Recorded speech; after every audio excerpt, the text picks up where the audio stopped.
All right, good morning to everyone. Welcome, welcome, welcome. My name is Jane. Thanks for joining us this morning for Alliance of Angels webinar. We are privileged to have David Rowat from Strategic Exits up in Vancouver, BC, to come share with us why virtual companies generate more money for their founders and investors. Let me talk, introduce myself a little bit more. I'm David Rowat. As Jane mentioned, I work for Strategic Exits in Vancouver, just north of the border. I'm an engineer by training with degrees from Waterloo and UBC. Now, I confess that a while ago I went to the dark side and did my MBA at the Harvard Business School.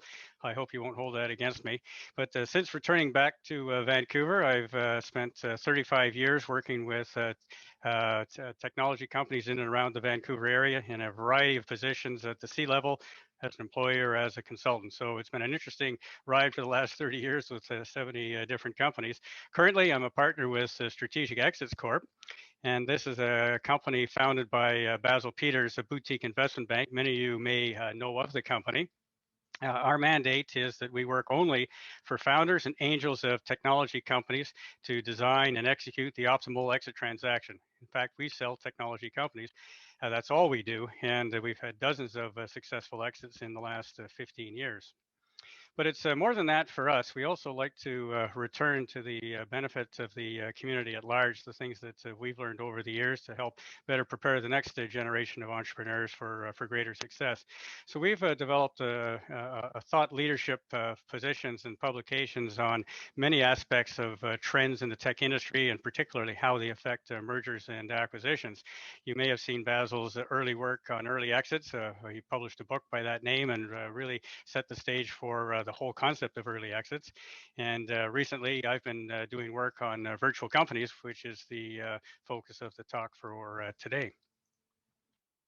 So there's a virtual company paradigm emerging. Now, you could call them virtual. Many people call them all remote companies, but essentially, virtual companies are distinct from conventional bricks and mortars companies, which may have a few remote workers.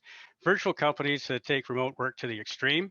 All the employees are remote. The company exists only online. There is no physical head office. Everybody communicates electronically and digitally. And we believe on our observations, particularly over the last year during the pandemic, that virtual companies are changing the nature of work in the 21st century. So in the course of the research, I organized a collaboration with two of my alma maters, the business school and at the University of British Columbia, to do some deeper research into the aspects of virtual companies and why they're more successful. And this led to a new study at the Harvard Business School, eXp Realty and the Virbela platform, which is now being incorporated into the curriculum at HBS and also into the entrepreneurial finance curriculum at UBC.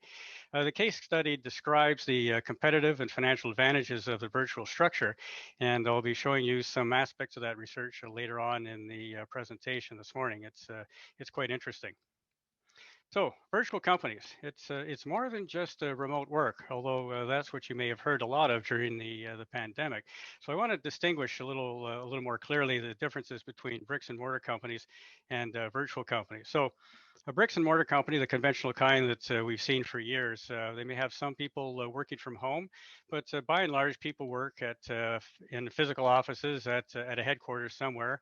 The company is investing significant amounts of money in leases and fixed assets. And here's an important point. The jurisdiction in which they can hire people is typically in the local community, roughly the maximum being the distance you can drive in an hour at rush hour. And so for bricks and mortar companies, commuting is very much a part of the day-to-day existence. Very, very different in a virtual company. Everyone is working from anywhere they want. There is no head office. There is no lease, so a lot fewer expenses, minimal fixed assets. Because everything is online, the company can hire globally the best people from around the world. And of course, when you're working from your bedroom, like I am, and like many people are, there's no commuting, and which makes a huge difference in your work style. So as a result of the structure, the corporate operating costs are lower for a virtual company as compared to a bricks and mortar company. The B&M company, typically, as we talked about, is hiring employees locally. So the cost of onshore talent is the highest in the world. And the company's spending lots of money on leases, fixed assets, and overhead. And importantly, they're also paying corporate income tax assessed by the jurisdiction in which they operate. Now, virtual companies can make better use of offshore contractors where the labor costs are lower, and in some cases, they're about a tenth of what you'd pay in the Valley for people with a similar experience. It's quite significant. Because it's virtual, the overhead costs are obviously lower, and if you organize yourselves properly, you can minimize the income taxes that you pay. So the end result is that virtual companies are more profitable than bricks and mortars companies. But it goes on from there. Virtual companies are also capital efficient. Because they have a lower expense burden, they're easier to bootstrap, easier to finance, and that brings two benefits to the company. First, the founders are spending a lot less time financing, and as angel investors, you know how much time can be soaked up by your entrepreneurs, spending half or more of their time looking for the next round of financing. A lot less need for that when there's less money to raise. And a very important point is that by raising less money, there's less dilution for the founders and angels, and we'll see how important this is when we get into the numbers a little bit further into the program.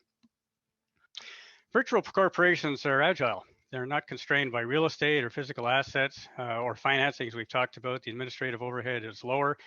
Because they can be remotely managed using Zoom, or or other means of digital communications. And so by constant online communications, a very heavy investment in communications capability, then the company can be run manageably. You don't have to be looking at your people every day. As a result, decisions come faster, the corporate response is quicker, and agile virtual corporations can scale quickly to disrupt established industries, and we're starting to see that happen more and more often. I mentioned that virtual corporations, because they're online continuously, can hire the best worldwide talent from from anywhere in the four corners of the earth, because everybody is online. There's no geographic restrictions. And it works both ways because virtual companies tend to be on the leading edge of the technology development.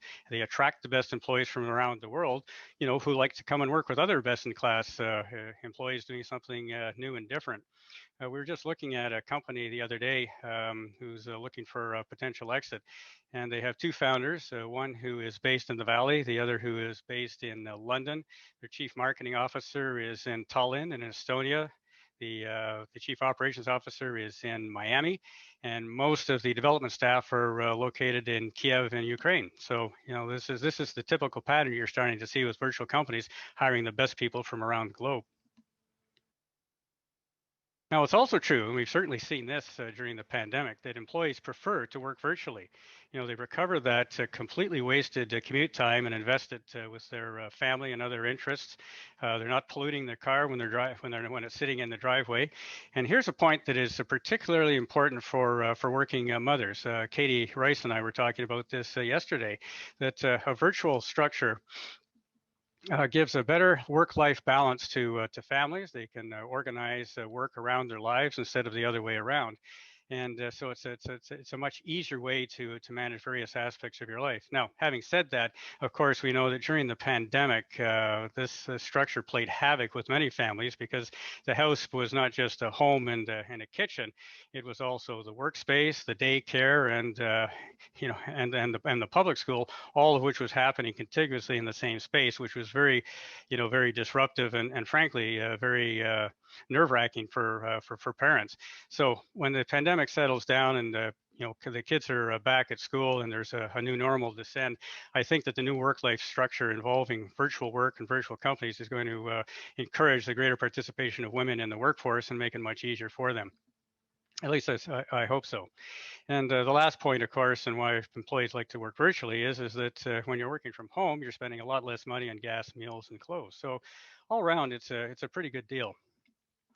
Now, we learned some things during the pandemic over the last 14 months, and some of it I found kind of surprising, but some of it, was fairly predictable. So all of a sudden, overnight in March of 2020, you may remember that large enterprises, office-centric companies were forced to work from home literally overnight, and it took a while to get the infrastructure issues sorted out, but a far greater difficulty was the change in work attitudes that they had to employ in order to be able to manage people remotely.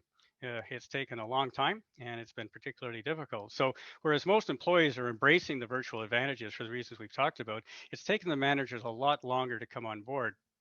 They've had to learn management by objectives, empowering people. They had to learn to be able to manage people without seeing them every minute of every day. And this is, I guess, what came as a surprise to me because, I thought we'd learned the lessons of management by objectives, empowerment, engaged employees are happy employees and more productive employees. I thought we'd learned that all decades ago back in the 80s, but apparently there's still some places that haven't got the memo.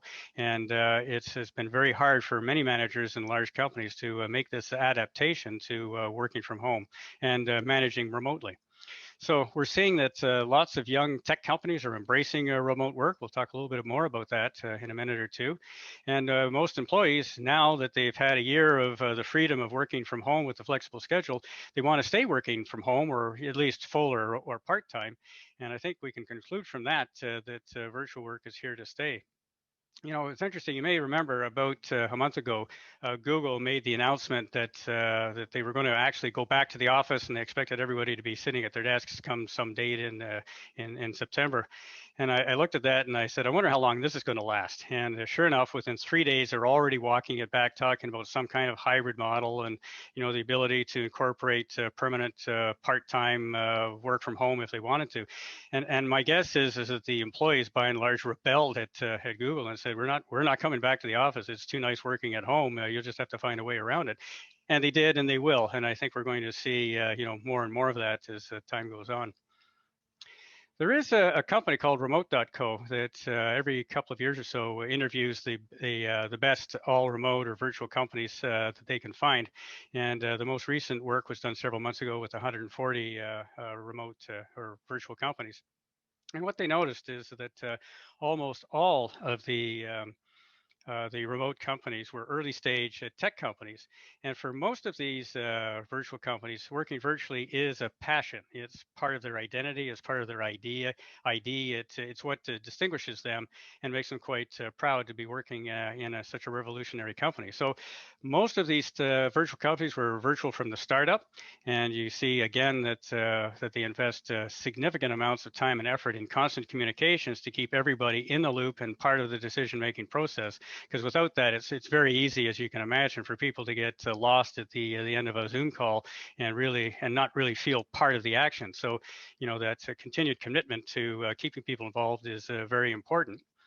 But luckily for early stage tech companies, this isn't much of a challenge because these are the new millennial workers that are coming into the workplace now. And these are the people who were born with a cell phone in their hands. They've been communicating digitally all their lives. And so working in a virtual workplace is just really bringing their digital lives into the workplace. It really isn't that much of a strain or a challenge for them. And so what we drew from this, in a couple of conclusions is that it's much easier to start up a virtual company from scratch than to try and transition an office-centric company to virtual. So, once you've been virtual, you want to stay virtual. If you haven't been virtual, it's a little bit harder to get that way. But without doubt, I think there's a paradigm shift that's part of us now, part of the fourth technology revolution, that virtual companies and remote work are here to stay.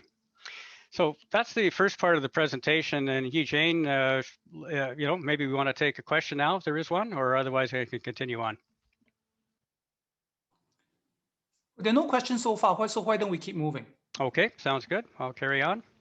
So I want to talk a little bit about now why virtual companies are great for founders and angels. And let's start off with the happy day when an exit is achieved.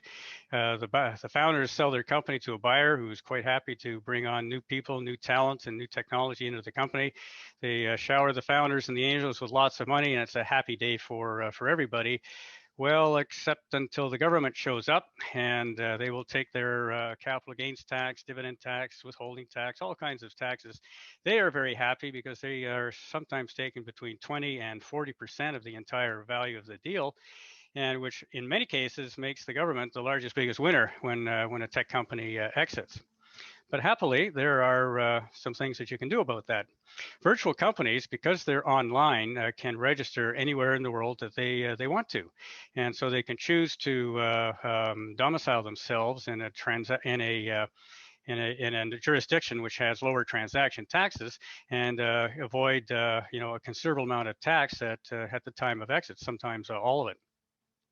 So that's a terrific advantage, which we'll see play into the amount of money that founders and angels get to keep a little bit later. But the quid pro quo for that is that international tax strategy is extremely complex. Anytime you're doing a transaction which crosses borders, excuse me, it is a complex job to do. And that's because very few tax and M&A lawyers really understand the tax law in a foreign jurisdiction, which should not be surprising. My daughter's just completing her law degree, and the last exam she wrote a week ago was on tax, and she showed me the tax code, which was literally this deep, and that's just for Canada. You can imagine how deep it is with the ITA in the United States. Very difficult for lawyers to learn anything outside their own jurisdiction. And so what that forces the investment bankers like Strategic Exits to assemble and coordinate teams of lawyers for each discipline, whether it's the tax or the corporate entity, the M&A documents. They need to have lawyers for each jurisdiction, each country, and each specialty. And so we're in the business of coordinating the efforts sometimes of up to 6 different investment banks who are looking at various aspects of a cross-border transaction. They're expensive. They clock out at several $100s an hour, so it's a very expensive bill, but it's generally worth it because they can be incredibly creative in finding ways to minimize the taxes that the founders and other folks have to pay on an exit transaction, and it makes a huge difference to the amount of money that the founders and angels get to take home with them. There's something else that's happening out in the tech industry that we've picked up on over the last year, and I'm sure most of you have too. And that is that the antitrust review is rearing its head again.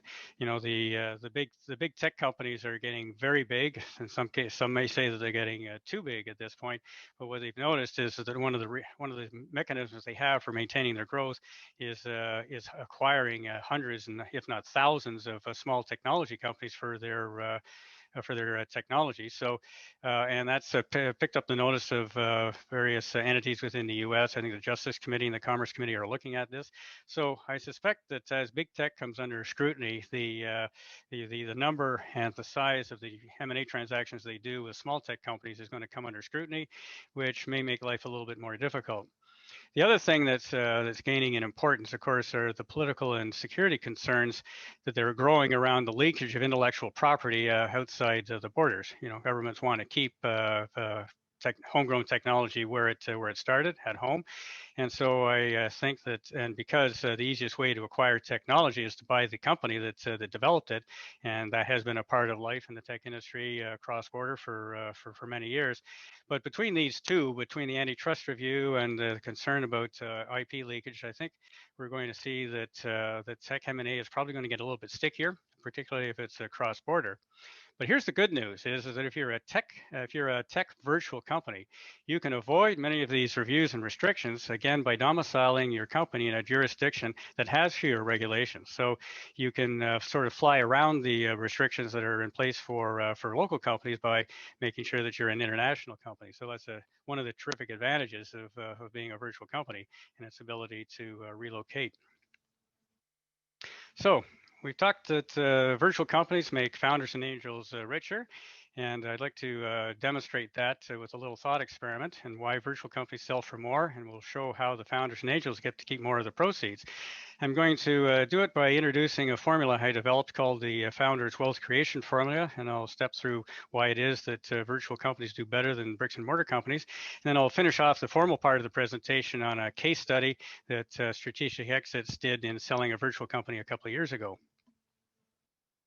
So the Founders Wealth Creation Formula, it calculates what portion of the proceeds from an exit transaction that founders and angels get to keep. So the formula starts with the gross proceeds that are paid by the acquirer, and then looks at the various amounts that get subtracted from that, They get paid to other investors. What gets paid in taxes, exit costs, and what's left after everybody's been paid, of course, is what the founders and the angels they get to keep. And so what I'd like to do is compare the net proceeds to the founders and angels between a virtual company at exit time and a conventional bricks and mortar company. So here's the equation, and I think most of you with finance background can probably interpret this fairly quickly, but let me just step through it and tell you what each of the terms are. So the EBITDA, obviously, I think most of you know that's the earnings before interest, taxes, depreciation, amortization, and now stock-based compensation. So it's essentially the cash flow that the company is generating, and it is the principal term that acquirers use to determine what a company is worth.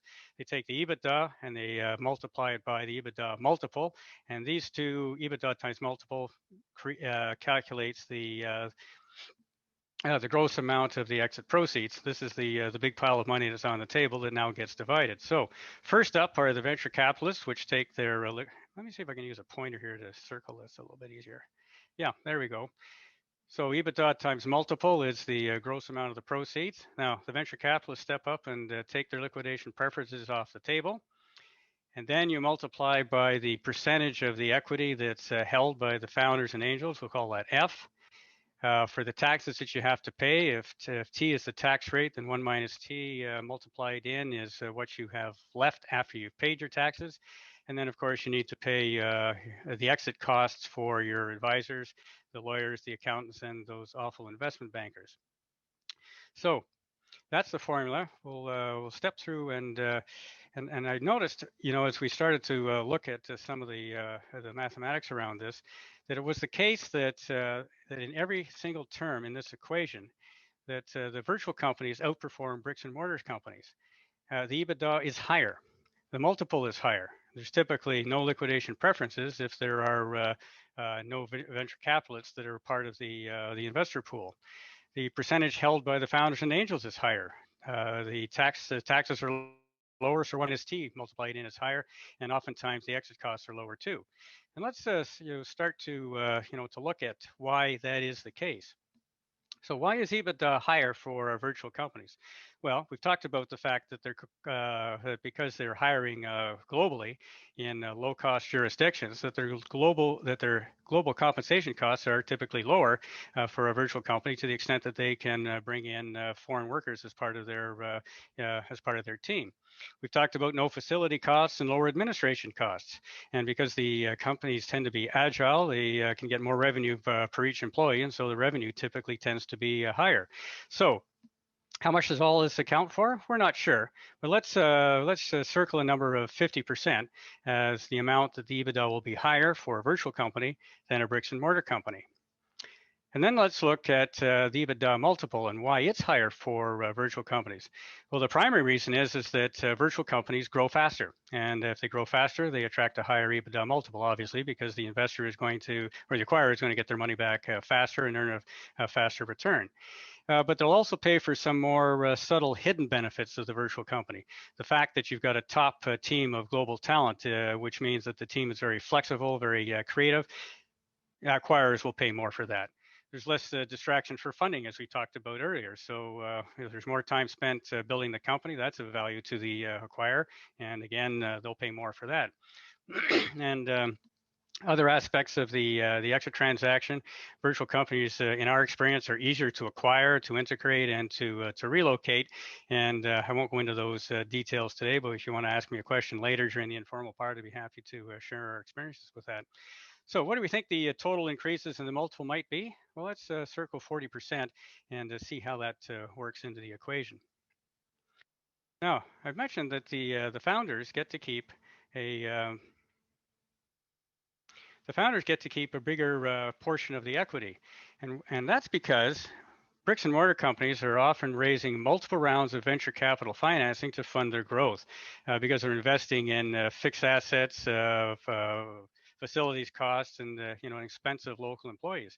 So in the process of raising round after round of venture capital equity, the founders and angels become significantly diluted on the one hand, and the liquidation preferences are starting to pile up on the other hand. So this is money that is not going to founders and angels. But for virtual companies, because they can be bootstrapped, as we've talked about, there's less need for the financing, so there is less dilution and typically no liquidation preferences at all. And as a result, the founders can retain a significantly larger portion of the equity. And so we say it could be 50% versus 20% for a bricks and mortar company. We've talked about how virtual companies can avoid some of the transaction taxes. Bricks and mortar companies are going to pay the taxes on the transactions, dividends or capital gains, whatever the jurisdiction applies, which can be up to 20 to 40% of the total transaction price. I'm going to pick a number of 25% because I think that's a typical amount that people budget in for taxes when they're doing an exit. But virtual companies, because they can incorporate in a tax-friendly zone, can often pay no transaction taxes at all. So let's try and throw some numbers at this and see what the difference is between a bricks and mortar company and a virtual company, and in a simulated thought experiment like this. Suppose we start with a bricks and mortar company that has an EBITDA of 15 million and a multiple of 5 million. Gross proceeds multiplied to 2 together, you get $75 million. Look how much better it is for a virtual company. The EBITDA we said was 50% greater, the multiple is 40% greater. Multiply all that in and you get gross proceeds of 158 million, which is more than double what a bricks and mortar company enjoys. So you see right out of the gate that virtual companies generate more money for their founders and their angels just by being a virtual company and all of the advantages that come to it. But look how much better it is for the founders and angels. If you recall the numbers, we said let's assume that the bricks and mortar company through the rounds of financing has accumulated liquidation preferences of 3 million, which they have to pay off the top. The founders and angels have been diluted to 20% of the equity. The tax rate is 25%, and let's assume the exit cost to pay the lawyers is around $1 million. Plug that into the equation, and founders keep, just a little under $10 million, which is not a bad payday, I suppose.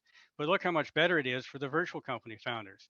No liquidation preferences. They keep 50%. There's no transaction taxes if they're located offshore. And the exit costs are a little bit less, so plug that into the formula, and the founders and the angels are taking away 78 million. That's 8 times higher. That's a significant difference. Frankly, it shocked us when we started to push those numbers around. And I'll have to admit out of the gate that probably these numbers are a little bit aggressive for 2 reasons. But not every virtual company has all of the advantages listed. I mean, you may not be domiciled offshore, for instance, or you may have a higher portion of onshore talent than offshore talent. Each company is a little bit different, and so they may not be able to enjoy all of the advantages to the extreme.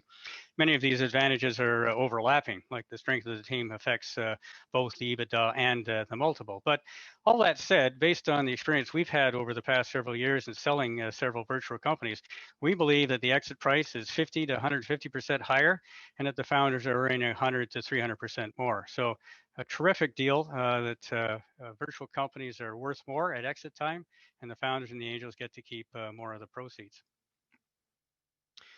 Now, I want to draw your attention to some of the work we did when we were working with Harvard and UBC in looking at some of the numbers that play out here. And we found 2 companies that were almost, perfect comparables for each other.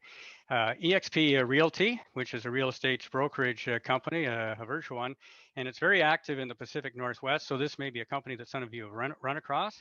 Or its chief competitor, Redfin, which is a bricks and mortar company. And as we these are both public companies, so we were able to get the financials from their public listings. Excuse me. And it was interesting what we found. EXP was founded in 2010, about 11 years ago. Redfin's been at it for 17 years. They've had longer to grow their business. EXP generated revenue last year of 1.8 billion. Whereas Redfin had less than half of that. So EXP has become bigger than Redfin in a very short period of time. And I can tell you, although not all the numbers are here, that most of that increase has happened in the last couple of years, meaning right through this pandemic stage. EXP grew 83% in 2020. It grew 100% in 2019, whereas Redfin slowed from 83% or sorry, 60% in 2019 to 14% last year. So its rate of growth is slowing down compared to EXP. Interesting, virtual companies do grow faster. In terms of profit before tax, EXP had their first profitable year in 2020. Redfin did not. In fact, looking back over the years, the 17 years it's been in existence, it has never generated a profit in any year, period. It's just never been profitable. Looking at the adjusted EBITDA, Redfin has finally scraped together a positive cash flow year, but EXP is far and away ahead of it. Now, interestingly, and we scratched our heads over this one and talked to EXP's CFO on this particular one and why the valuation of EXP was lower than that of Redfin.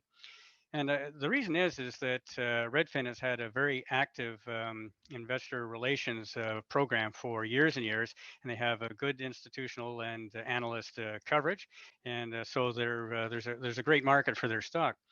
EXP, until recently, has never bothered with investor relations. Their reason for being public was to allow their employees and brokers to enjoy some of the upside potential of the increase in the stock price. So they didn't invest in an investor relations program, and that, as a result, they haven't had the same attention from investors and institutional investors that Redfin has. So they've paid the price in terms of valuation. But look at these last two rows, and this is what we found really fascinating. EXP has only raised ever in its life $750,000, and they only did it because they promised some friends that they were going to go public and they'd be able to buy some shares. Otherwise, they wouldn't have needed to do it at all.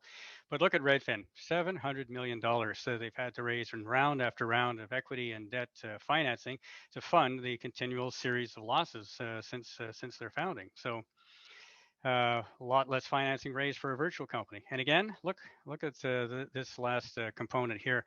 The founders still own 57% of EXP, even though they're a $4 billion company with revenues of $1.8 billion. Whereas Redfin lost their founders a long time ago. They don't own any of the company, and I think the management team owns less than a couple of percentage points. So what this comparison showed to us is that the observations that we had kind of made parenthetically over the years and the research that we had been doing over the past year, does demonstrate a few things about virtual companies. They grow faster, they're more profitable, they raise less financing, and the founders retain more of the equity. So, here's a case that that I think proves that, what we were saying probably is on the mark. And I'd love to see some more research done on other comparable companies to see if it holds true, particularly in the tech industry. And, I emphasize EXP and Redfin are not tech companies. They're real estate companies that use a lot of technology, but they're not like most virtual companies that we've come to know and appreciate. Anyway, so the implications for entrepreneurs and angels, now that you've seen some of the advantages of being virtual, if you're looking to start or finance your next company, are you going to look at a bricks and mortar company or a virtual company? I think this is the reason we're going to see more and more virtual companies formed in the next few years, and why we think that virtual companies are part of the new paradigm in business. So I mentioned that we do thought leadership and publish articles for the benefit of the industry and the community. So there are dozens of articles that are published on this new area of virtual companies, covering remote work, the advantages for virtual companies, as we talked about this morning, and why they sell for more, and the founder's wealth creation formula. And you can find these on strategicexits.com's blog at exits.com/blog, and also on the LinkedIn profiles for Strategic Exits and my own personal LinkedIn profile. There's dozens of articles if you're interested in learning some more. So Yi-Jane, are there any questions yet?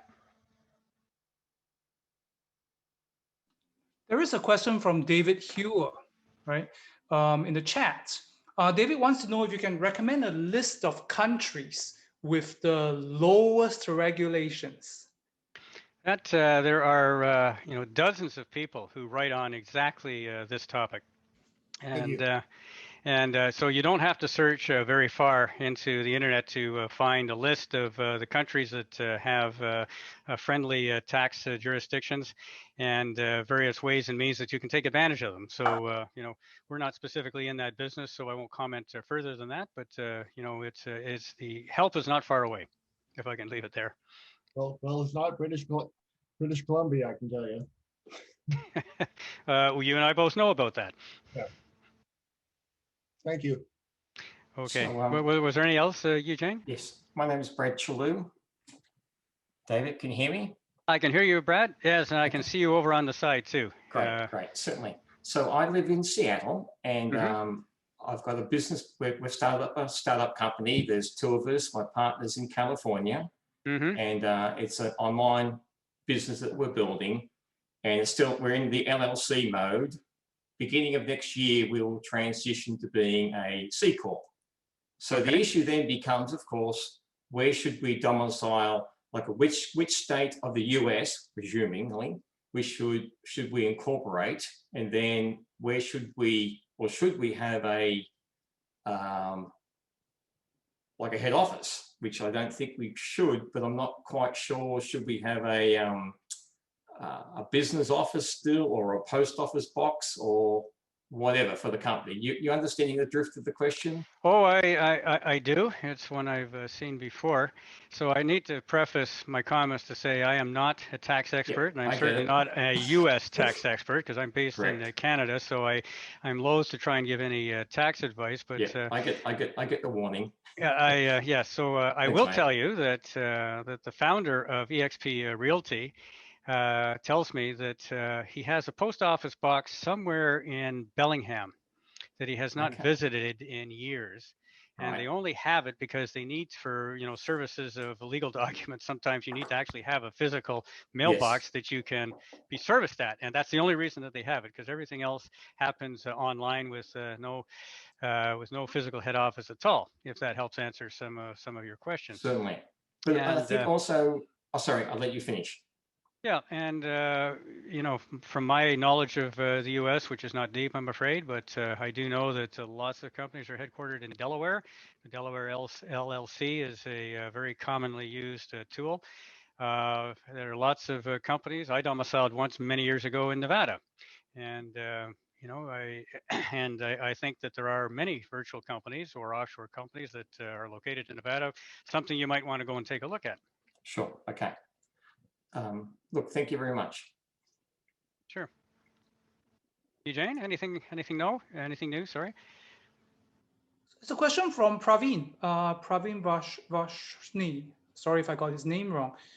Any advice, you know, converting a existing traditional business to something that's more virtual? Yeah, it's. I will say again, not being a tax expert, I can't give tax advice, but I do know that it is an extremely complex process to sever your ties with Uncle Sam and try to set up shop somewhere else. And that's not something that we have ever done in strategic exits. You know, we've started with virtual companies and sold them, but I don't think, at least not during the time that I've been there, have we ever had a case where we've had a domiciled U.S. company and then taken it offshore. We've never, to the best of my knowledge, we've never done that. And I think it would be exceedingly difficult, but that's where you need to go and get some of those expensive tax advisors that I was telling you about earlier in the presentation. If there's a way, they will find it. David, Brett Schlew here again. So doesn't it ultimately come down to the decision where a virtual company domiciles is to the investors? I mean, where would an investor prefer the company to be in? Well, maybe in the less formal part of the presentation, when more people can join in. I think there's probably 50 angels on this call. I'm sure that some of them have had this experience, and they could probably share some of their war stories with you.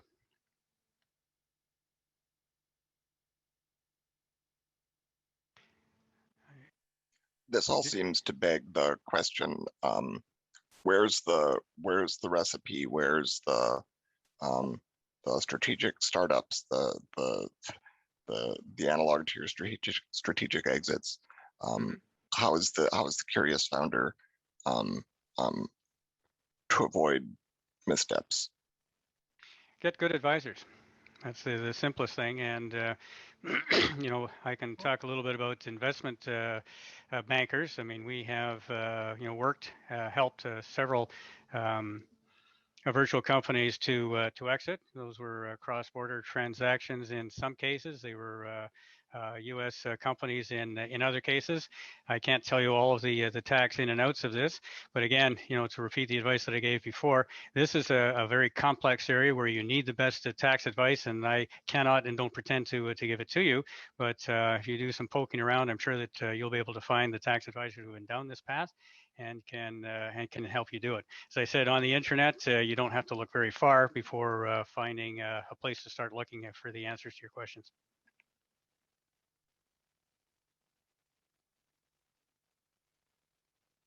But do you think, I mean, can you look at, are there, in your experience, have you found, you know, articles written, here's what we did, lessons learned? Well, we did some of them for sure, and unfortunately, because of the NDA requirements, there are very few you know, companies that can actually explain, you know, what the nature of the transaction was. There are a couple of case studies on our website, which you can go and take a look at. We don't get into the intricate details of the taxation treatment, because that's really, you know, proprietary to you know, to our clients who you know, want to keep it that way. So we don't talk a lot about that. But if you're looking for you know, case examples, again, I point you back to the internet, and you know, within a few hours of poking around, I think you'll be able to find a lot of the answers to those questions. Interesting. Thank you. Okay. We have a long question from Jay. Hey, Jay, do you want to just ask your question? Do you want me to read it, or? Sure. Basically, so as a virtual company in Washington, there's all kinds of work that needs to be done, and not all of it can be easily packaged as contractor work with a contract and a deliverable. But a lot of stuff just needs to be done by employees. We've got that flexibility. Washington, as I understand it, has really cracked down on the use of contractors for such versatile employee work, especially after Microsoft abused using contractors as permatemps for so long. Mm-hmm. So every time we hire someone outside Washington state, we've got to go register in another state. We've got to get a registered agent in that state. We have to get some sort of a tax nexus so that we can have employees there, register with LNI, employment security, set up lots of stuff, and then keep supporting it. It becomes an accounting nightmare as we add ever more employees around. It would be great to not have to do that, but at the same time, we want to comply with the concept of they are employees. So virtual seems to be great in many ways, but are we doing something wrong? Is there some better way to do this, or should we just domicile in another state where they haven't been abused by Microsoft yet? Well, in a previous life, I was a chief financial officer for a software company based in Vancouver, but had what they call a permanent establishment in the U.S. And you know, the kind of challenges that you're relating here were ones that we had to deal with every day. We had to be very careful about where we sent people to trade shows, because some states, if you actually put feet on the ground, even if you had no permanent establishment in the United States, the fact that you put feet on the ground to attend a trade show may be meant that if you subsequently sold something, and I can't remember all the details here, but all of a sudden you triggered state sales tax. And you know, state sales tax, I think, is probably the bane of everybody's existence. Certainly, it is for Canadian companies trying to sell into the States, because they have to either get a tax exemption certificate, or they have to you know, remit state sales tax every place they ever sell anything. You know, it's a horrible thing. Now, virtual companies, again, you know, different states treat things differently, and you'll have to investigate to see whether, you know, domiciling in a different state is going to solve your problems. But while you're at it, why don't you check out to see, if you were to hire a contractor outside the United States, whether you might be able to comply with all of the rules within the United States, yet end up spending a lot less time on administration, and maybe less time on the employment costs. One other downside I've discovered is at a bricks and mortar company, when people go on vacation, they tend to go on vacation. And So they may be going to other states for recreation, but they're not taking work with. I've noticed very often as a virtual company, when people go on vacation, they take their work with them. And so they will do a few days at Disney World, then they'll work a few days down in Florida because they can work anywhere. Their laptop goes with them. And so suddenly I've got employees working in states all over the nation, depending on where their family and vacation destinations are, and they're working there. Now, the nice thing is our time tracking system will actually keep track of the GPS coordinates when they clock in and clock out. There's no hiding. But it makes, yeah, I know there's no hide, but yeah, but at the same time, it makes for a reporting mess. And it seems like that is a disadvantage of a virtual. I mean, we could clamp down on it, but that's part of the appeal, why they work for me, is that they've got that flexibility. You know, that's a new one to me. I haven't heard that one before, so thanks for letting me know. I mean, the fact. I mean, you don't have to be a virtual company to have people working on their vacations. Heaven knows I did, and I'm sure many people did for many years. Is that they'd be, employed at a head office, but taking their laptop and their tablets with them and working from the beach. Heaven help us. So I suspect that problem is not new to virtual companies. It's a fact of the taxation patterns within the states of the United States. So I guess as the founder, as the entrepreneur, you're juggling a couple of things: the extra productivity that you get from having people work their vacations versus the extra administrative hassle. But I'd look at it from a completely different point of view. And this is just my personal opinion. It doesn't reflect strategic exits either. Is that vacations are there for a reason. People need to rest. They need to turn their brains off and just watch the waves lap on the shore for a period of time. And in fact, you really are not really on a vacation, even if you've left the office, until you get to the point where you actually throw the cell phone to the side and say, whatever it is, it's going to wait because I'm on vacation now. That's at the point when you're really starting to rest and recover. And so, from a founder's and a manager's point of view, you could make it a rule that you can't take your laptop with you, and you can't answer phone calls, you can't answer emails, and only in an emergency. And that means your boss is the only one with your cell phone number, and can phone you only in an emergency. Otherwise, you're on vacation, you're out of touch. And in one case, one of the first companies I worked for many years ago, we had one guy that had just driven him, the R&D manager. Funny that he had worked so hard trying to get projects out the door that he had driven himself into a state of exhaustion. And so we literally, took his car keys. We drove him home, took his car keys, shut off his computer, and he still had a second pair of car keys that he used to try and get back to the office. I mean, it was ridiculous. But here was a case in point that people need their vacations, make sure that they take them, and maybe that's the way that you indirectly solve your other problem. Jane, should I continue with the last part of the presentation? Yeah, please go ahead. Okay. So I'd like to give you a case study of a virtual company that Strategic Exits sold a couple of years ago. This is a data analytics company. They found an unexploited niche in the growing field of data analytics and found a solution that solved a significant problem for an awful lot of people. Now, this company was founded by a millennial digital nomad.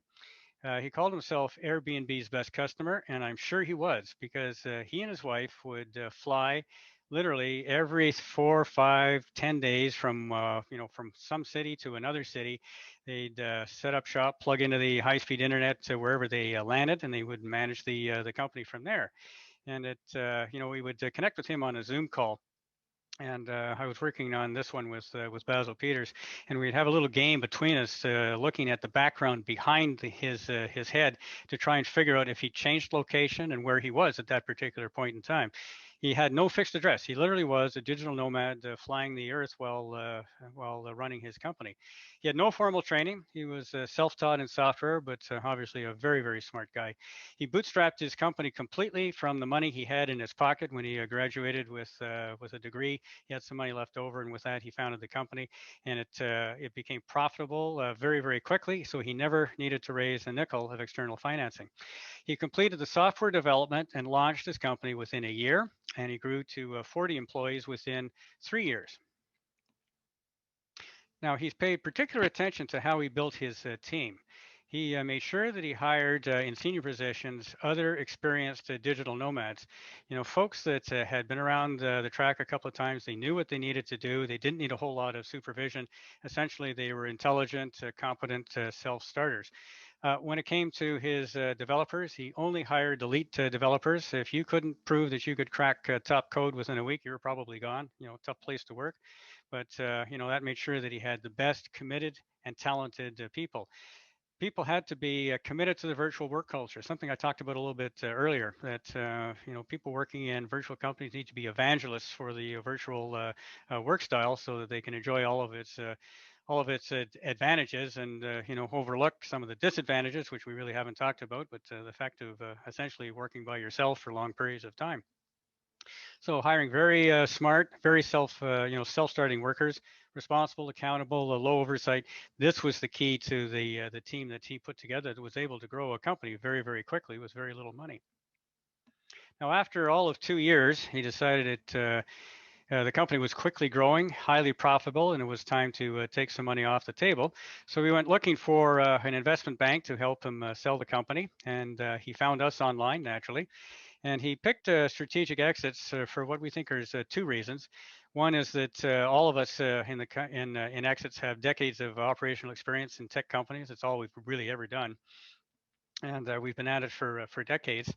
And we also had experienced with virtual company exits before, as I mentioned. So we had walked in his shoes, and we had done what he was trying to do. So there was a level of comfort there that I think was particularly important in developing a strong relationship between the client and the company. And so we were able to execute pretty well on the exit. So we went to work. We do what we typically do. We found multiple acquirers for the company, and one in particular stood out. He was drawn to the company right away, from the first introduction, because they knew the specific data analytics space that they operated in, and they felt that they'd be able to help the company with the other investments that they made. And they particularly liked the strength and the capability of the team, and the fact that the company was growing at lightning speed, and had already within 2 years made an impact in a very large market. So they basically said, what's not to like? And they perceived a huge amount of value, and they said, we don't want to have to go through the typical M&A process. What if we placed an offer of this? And it was a pretty attractive preemptive offer, and we advised our client it would be a good idea to take it. We didn't think that anybody would exceed it, and so we accepted the offer, but with the stipulation that the letter of intent was signed with a commitment to close in 60 days. And for those of you who have been through exits, which is many of you I suspect, that's a pretty tall order to expect a 60-day close. But as it turned out, it really wasn't that much of a challenge. The due diligence was relatively easy because it was a young company. There weren't very many records to that point in time. All of them were electronic, and so we were able to assemble a virtual data room and review all the documents within a couple of days. Those of you that have done exits for bricks and mortar companies that maybe a little bit longer in the tooth knows that the diligence phase can often run into months, as you're piling through dusty old filing cabinets looking for old contracts that, can be a very arduous and expensive process. But in this case, electronic, very well organized, it went through without a hitch. Now, the thing we were worried about in this transaction was the site visit, and typically, the site visit is a key moment in the M&A process that you plan for, scrupulously, so that every conversation, every interaction is carefully planned to put the company in its best light.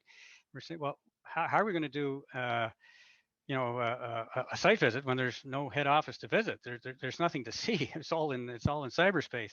So we did the next best thing. We brought the buyers, the diligence team, and our management team, and we found the city that had the greatest density of employees, and we moved everybody there for a few days. This was obviously pre-pandemic, and we holed up in a hotel room to buyers to meet the people in person, do all of their diligence questions. But the most important thing as we reflected on later is that the informal dinners and lunches where they could talk casually as people, that was essential to assess that the teams were going to be compatible and able to work together, and it was a key feature in bringing the deal to close in as quickly as we did. So in managing the transaction, this was a cross-border deal that involved 3 countries, not just 2. So we knew we had to work particularly hard to assemble a strong exit team of advisors. So we chose the M&A counsel with cross-border experience. We had an international tax strategist who plotted the way to organize this for tax efficiency, and then we had tax lawyers in 3 different jurisdictions papering the deal over. It was very complex, and it broke some new ground, actually, which oftentimes you do when you're doing a cross-border transaction. There was 100 documents, hundreds of documents to close the transaction, and with a week to go before a deadline, there were dozens that still had not even been written, let alone reviewed. And I really did not think that they were going to make the deadline, but they worked bloody hard. And when the smoke cleared, they did it. They did it on time. In fact, they did it early.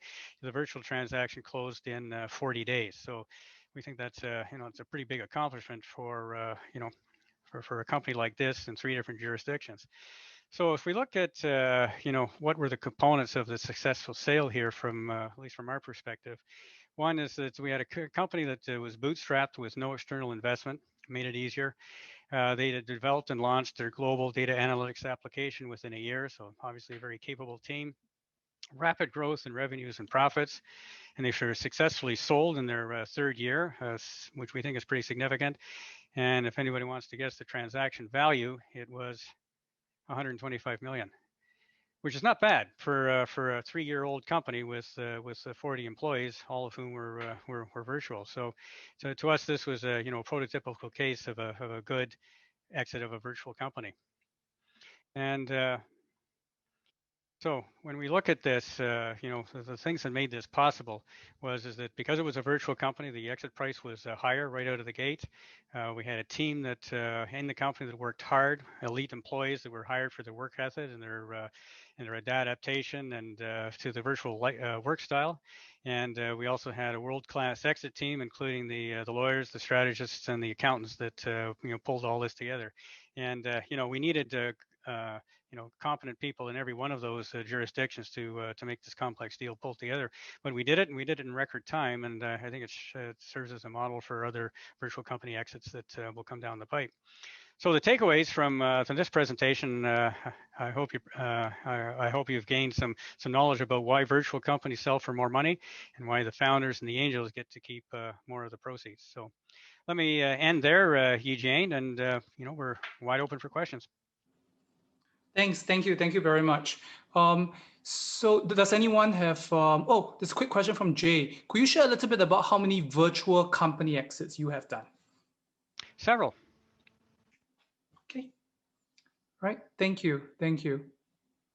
And we're actually at time right now, so there are no further questions.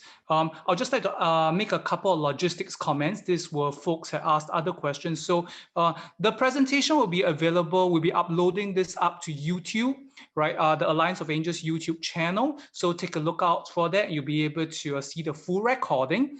And I think the best way to get the slides would be to email David, right? So otherwise, if you are signed up on our Eventbrite, KT will be sending out the slides. Okay, so there's a couple of logistics things. And with that, I'd like to thank David for spending this time with us, sharing all his advice and his insights and his analysis and his case study. Thank you very much for doing that. Well, Eugene, thanks for having me. It's a great pleasure to come and speak to the Alliance of Angels. It's a well-known angel group. I feel honored that you've invited me. And if there's any further questions, you've got my email address and my phone number right there. So I'm in the Pacific time zone, just like most of you. So it's easy to get a hold of me, and please feel free to call. I'd be happy to chat with you. Wonderful. Hey, thanks to everyone, and have a great rest of the week. Thank you. Thanks very much. Bye for now. Goodbye.